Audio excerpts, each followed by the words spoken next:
Queridos irmãos, queridas irmãs, então esse vídeo de número 77 é questões sobre a natureza e a identidade dos espíritos,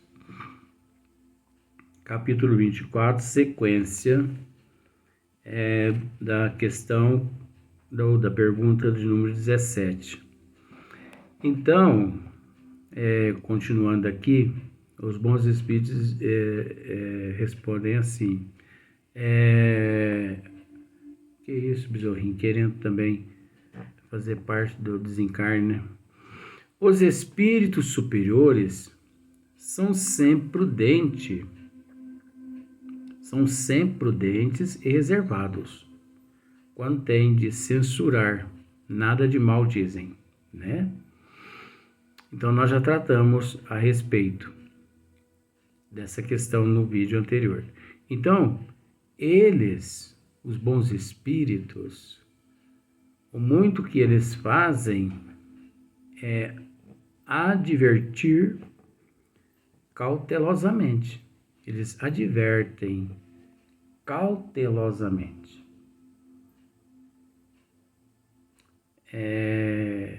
Eles não causam, não são assim de causar discórdia, desunião, né? Entre as pessoas. Eles são bastante prudentes, diferente dos mistificadores, dos charlatões, né? Desses baderneiros mesmos. Se querem que, no interesse delas, duas pessoas deixem de ver, deixa eu anotar aqui, deixem de ver-se, darão causa a incidentes que as separarão do modo todo natural, uma linguagem própria a semear a discórdia e a desconfiança é sempre obra de um mau espírito. Então, se você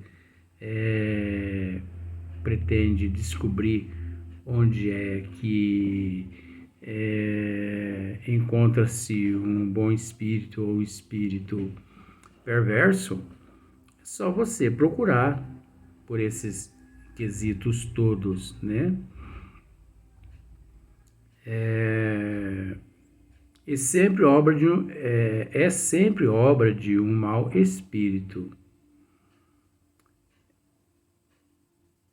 Qualquer que seja o nome com que se adorne, qualquer que seja o nome que se adorne, que se apresenta, né?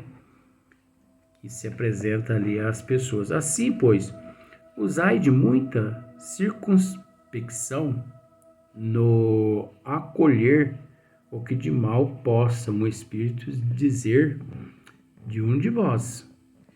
Então, é preciso bastante cautela, é preciso bastante prudência, bastante conhecimento, né? Nós temos visto, com todo respeito, espíritas, não vou dizer nome, mas nós temos visto, com todo respeito, espíritas que se dizem espíritas renomados no Brasil, se manifestando a sua opinião, dando a sua opinião em rede nacional, que acaba se tornando rede mundial, opinando a respeito desse ou daquele candidato. Espíritas renomados. Isso mostra que a pessoa que age dessa forma ainda está a gatinhar na evolução. Mas isso é natural. Por quê? Porque não pode se esperar muita coisa de quem se encontra de quem se encontra confinado numa situação de expiação e de provas, não pode se esperar muita coisa. Se todos nós nos encontramos nesse mundo de expiação e de provas, é porque não somos perfeitos. Mas é preciso bastante cautela, bastante prudência. Como eu estava dizendo, nós deparamos com pessoas renomadas em rede nacional e, por que não, mundial, tomando,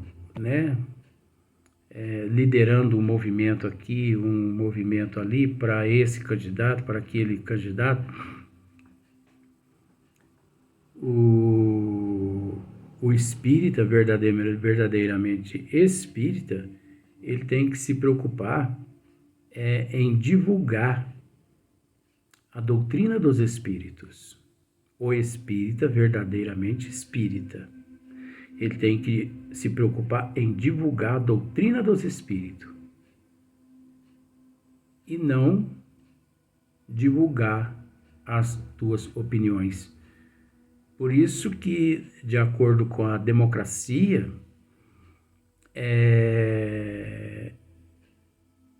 existe o sigilo dos direitos, que garante os direitos da pessoa permanecer-se calada mediante aquele número que a pessoa digita ali na urna eletrônica. Então, esses que se dizem verdadeiros espíritas renomados e que partem para algumas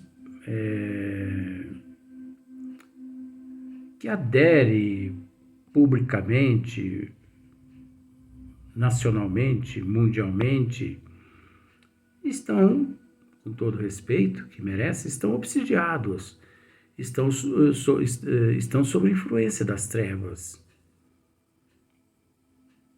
Mas essas pessoas é que têm que aderir a esses movimentos. Não. O único movimento que nós temos que aderir é o movimento do amor, é o da caridade, é o movimento do Cristo, é o movimento do cristianismo redivivo, através da codificação da doutrina. Então, até por uma questão de prudência e de respeito, os espíritas, principalmente, por serem detentores de um pouquinho mais de conhecimento, eles têm que discernir e aprender o que significa a tal da disciplina, da responsabilidade, Porque por detrás daquilo ali existe muitos espíritos, mas esse mosquitinho está querendo que eu desencarne ele, porque não é possível. Então, existe muitos espíritos sofredores tentando levar aquelas pessoas ali a causar uma balbúrdia, Até porque quase sempre aqueles candidatos mosquitinho, eu sou muito humano, mas eu te mando para o mundo espiritual, hein? Então, é preciso tomar bastante cuidado. O mosquitinho está fazendo até eu perder o assunto aqui. Eu estou desconfiado que esse mosquitinho, tem pessoas que faltam de conhecimento, pode dizer assim, esse mosquito está sendo inspirado pelas trevas a atrapalhar você, Luiz. As trevas que está querendo fazer com que ele entre dentro da tua boca. E não é nada disso. Ele está gostando de ficar aqui, está evoluindo, coitadinho. Assim, pois, usais de muita circunspecção no colher o que de mal possa um espírito dizer de cada um de vós. Sobretudo, quando um bom espírito vos tenha falado bem da mesma pessoa, e desconfiai também de vós mesmos e das vossas próprias prevenções, das comunicações dos espíritos. Guardai apenas o que haja de belo, de grande, desculpe, de racional, e o que a vossa consciência aprove, né? Aprove. Então, é necessário passar todas as comunicações pelo crivo da razão, porque nem tudo pode ser divulgado, nem tudo os médios têm o direito de divulgar, de fazer. É preciso ter um pouco mais de prudência. Então, aqui na pergunta de número 18, pela facilidade com que os maus espíritos se intrometem nas comunicações, parece legítimo concluir-se que nunca estaremos certos de ter a verdade? Nossa, que maravilha de pergunta! Só que isso é relativo, né? Pela facilidade com que os maus espíritos se intrometem nas comunicações, parece legítimo concluir-se que nunca estaremos certos de ter a verdade? Isso é relativo, né? Tanto é que, olha só para você ver, não é assim. Como se diz assim, não é assim, Kardec. Pois que tendes um juízo para apreciar. Ora, nós temos a nossa consciência. A nossa consciência é o nosso juízo. Nós temos que raciocinar com bom senso, com prudência. Por isso a importância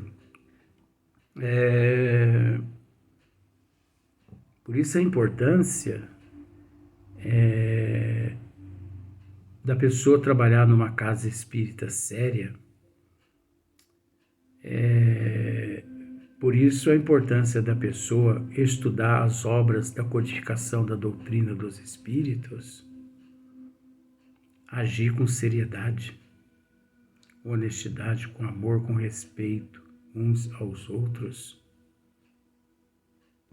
Então, olha só para você ver. Pela leitura de uma carta, sabeis perfeitamente reconhecer se foi um tipo sem educação ou um homem bem educado, né? Que escreveu aquela carta. Então, através do conteúdo, você consegue saber. Então, aqui, por exemplo, né, se um sábio que a escreveu, né, um ignorante, um sem cultura, ou um sábio que a escreveu, então, mediante essas nuances, você percebe, né? Observa para você ver. Na literatura não espírita, quantas obras existem de muitos escritores no Brasil e no mundo que são obras apócrifas, né? São obras que visam apenas arrecadação de dinheiro e mais nada. Quantas obras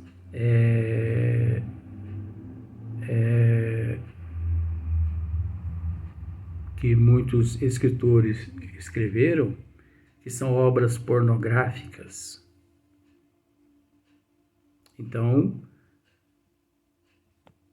pelo título quase sempre da obra, você já percebe o conteúdo interno. Mas não podemos esquecer que todos esses escritores são médios, né? Por que não podereis conseguir isso? Quando são os espíritos que vos escrevem? Ao receberdes uma carta de um amigo ausente, que é o que vos assegura que ela provém dele? Então, olha só para você ver. Quando você recebe uma carta de um amigo teu que está ausente, qual a certeza que você tem que, de fato, aquele amigo que te envia aquela carta? Obviamente, a caligrafia, direis, né? Você vai dizer assim, a caligrafia. Mas não há falsários que imitam todas as caligrafias. Agora, isso também aqui é relativo, porque existe um número inimaginável de falsários que imita, sim, a caligrafia. Aqui, olha, professor, por exemplo, ao receberdes uma carta de um amigo ausente, que é o que vos assegura, desculpa, que ela provém dele? A caligrafia, direis. Mas não há falsários que imitam todas as caligrafias. É óbvio que os bons espíritos, eles dizem dessa forma para que possamos raciocinar. De fato, não são lá todos os falsários que imitam a caligrafia, mas pode ter certeza, se você, de uma coisa, que existe um número inimaginável de falsários que imitam a caligrafia. Então, por exemplo, você tem um amigo que foi trabalhar no Japão e você mora no Brasil. Então, de vez em quando, aquele amigo lhe escreve, né, uma carta. Hoje em dia, acho que já nem existe mais, 2022, acho que não existe mais aquele negócio. Eu vou escrever uma carta para minha namorada, para o meu namorado. Porque hoje tem o WhatsApp, tem o YouTube, tem tudo quanto é coisa, né? Então a gente escreve rapidinho ali, não dá nem para ver a caligrafia. Porque tudo letra de forma, mas tem lá os erros, né? Ortográficos, tem todos os erros ali. Isso a depender da pessoa. Então, mas vamos pensar no amigo assim. Você, uma vez ao mês, você recebe uma carta daquele amigo teu lá que mora no Japão. Tudo bem, você vai, além de saber que é dele, você o reconhece pela caligrafia dele. Agora, tem gente que se preocupa com isso. Eu nunca fui de ficar reparando a caligrafia dos meus amigos. Eu tenho até dó a hora que os meus amigos tiverem que ler algo que porventura eu vier a escrever, com a minha caligrafia mesmo. Porque é uma garrancheira, vamos dizer assim. Pense naqueles rabiscos que os médicos fazem nas receitas. Pensa. A minha caligrafia é pior que as dos médicos, 10 vezes mais. Mas isso não é de agora, isso eu trouxe comigo de vidas passadas essa caligrafia toda esgarranchada, desleixada. Eu não me preocupo em, assim, eu não me preocupo com a caligrafia, eu não me preocupo com a pessoa que vai, olha para você ver que ignorância minha. Eu não me preocupo com a pessoa que vai ler. Eu me preocupo com o que eu escrevo. Até porque se eu escrevo e se eu vou lá, se for para mim recitar o que eu escrevi, eu vou recitar. Mas se eu escrevo e entrego para a pessoa não consegue ler. Mas isso faz parte da personalidade de cada um. Isso faz parte. Tem uns que escreve assim com letra de forma, aquela coisinha mais linda do mundo, né? E ainda faz alguns desenhinhos, né? Uma letra bem trabalhada. A minha é um risco. Eu faço um risco assim, esse risco na minha intenção. Então eu faço um risco, significa amor. Eu faço outro risco, significa caridade. E a pessoa olha e fala, mas o que é isso aqui? Mas o importante, eu penso que o importante é eu saber. Mas isso é ignorância, preciso melhorar isso, né? Então, nós temos que pensar assim, olha, a caligrafia, direis, mas não há falsários que imitam todas as caligrafias. Mas nós temos que ficar bastante atento com relação a estas questões. Tratantes que podem conhecer os vossos negócios, entretanto, há sinais que não vos permitirão qualquer equívoco. Existem outros sinais. O mesmo sucede com relação aos espíritos. Figurai, pois, que é um amigo quem vos escreve, ou que ledes a obra de um escritor, e julgai pelos mesmos processos. Então, se a pessoa realmente estuda, se ele tem conhecimento, pode ter certeza de que ele consegue distinguir, né? Então, vamos para o próximo vídeo.